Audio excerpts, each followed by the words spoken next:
எங்கள் தினசரி அப்பம். நீ மேற்கொள்ளும் காலம் வரும்போதோ உன் கழுத்தில் இருக்கிற அவனுடைய நுகத்தடியை முறித்து போடுவாய். ஆதியாகமம் 27ஆம் அதிகாரம் 40ஆம் வசனம். பிரியமானவர்களே, உங்களுக்கு விரோதமாக உங்களை பகைக்கிற கூட்டங்கள் எழும்பி உங்கள் காரியங்கள் நடக்க விடாதபடிக்கு திட்டம் போட்டு தடுத்து கொண்டே இருக்கலாம். கலங்காதிருங்கள்.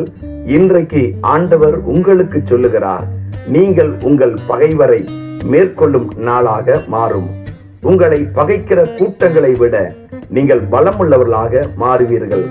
அவர்கள் உங்களுக்கு முன்பாக முறிந்து விழுவார்கள், நீங்களோ எழுந்து நிமிர்ந்து நிற்பீர்கள். பிரியமானவர்களே, சோர்ந்து போகாமலும் தளர்ந்து விடாமலும் இருங்கள். உங்களை பகைக்கிறவர்கள் இருளுக்கு இரையாவார்கள். அவர்களுடைய பலன் அவர்களுக்கு வெற்றியை தராது. அவர்களுடைய ஆலோசனைகள் எல்லாம் அபத்தமாக மாறும். அவர்களுடைய திட்டங்கள் தடம் புரண்டு போகும். உலகத்தில் இருக்கிறவனிலும் உங்களில் இருக்கிறவர் பெரியவர் என்று விசுவாசியுங்கள். நீங்கள் ஜெயத்தை காண்பீர்கள். ஆமேன்.